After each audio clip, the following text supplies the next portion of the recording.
Hello, and in this video, I'm going to talk about how to start investing in cryptocurrencies, a guide for beginners. So this is the article. Despite its well-known volatility, cryptocurrency is on fire, and many investors are looking to profit on its white-hot rise. Cryptos such as Bitcoin and Ethereum, EBB, for a while and then climb higher, and many other popular digital currencies are doing so too. Experienced traders have been speculating on crypto for years, but what if you are new to the market and looking to get a pieces of the action? Here's how to start investing on cryptocurrencies and what need to watch out for. So 5 steps for investing on cryptocurrencies. First things first, if you are looking to invest in crypto, you need to have all your finances in order. That means having an emergency fund in place, a manageable level of debt, and ideally diversified portfolio of investments. Your crypto investments can become one more part of your portfolio, one that helps rise your total returns. Hopeful.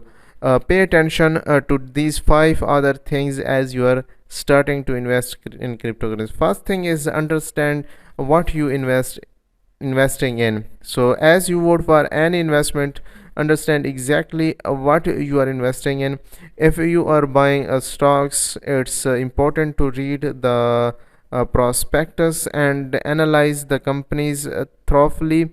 Plan to do the same with any cryptocurrency, since there are literally thousands of them.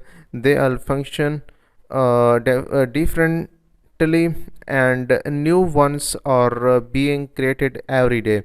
You need to understand the investment case for each trade.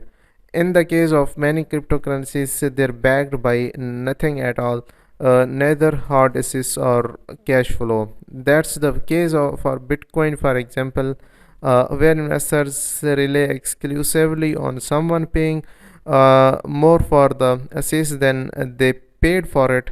In other words, unlike stock, where a company can grow its profits and drive returns for you that way, many cryptocurrencies must rely on the market becoming more optimistic and bullish for you to profit.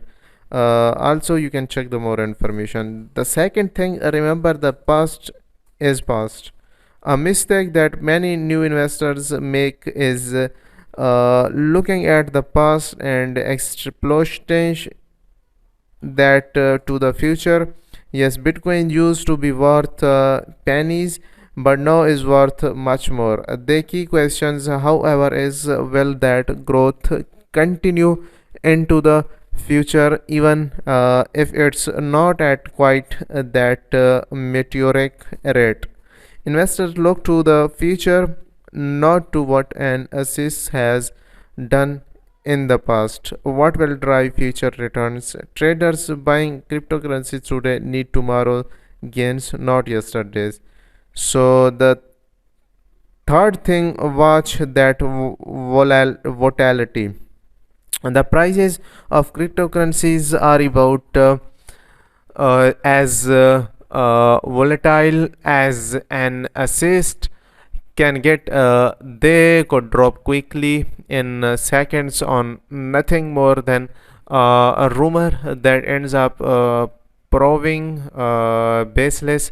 That can be great for sophisticated investors who can execute trades rapidly, or who have solid grasp on the markets fundamentals, how the market is trading and where it could go. For new investors without these skills or the high powered algorithm that direct these trades, it's many field.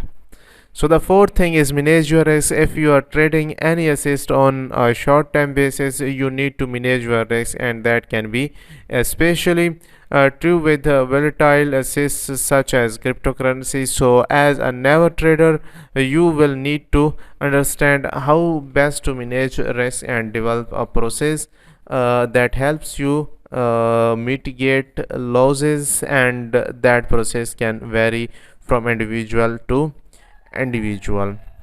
Risk management for a long-term investor might simply be never selling regardless of the price. The long-term mentality allows the investor to stick with the position. Risk management for short-term traders, however, might be setting strict rules on when to sell, such as when investment has fallen 10%. The trader then follows the rule so that relatively some decline does not become a crushing loss later. And the fifth thing, do not invest more than you can afford to lose. So finally, it's important to avoid putting money that you need into exclusive assist if you cannot afford to lose it all of it. You cannot afford it. Put it into risky assets such as cryptocurrencies or other market-based assets such as stock or ETFs for that matter. So this was the little bit review of this website. If you are interested in our content, please do not forget to subscribe our YouTube channel and press the bell icon for the latest update. Thanks for watching.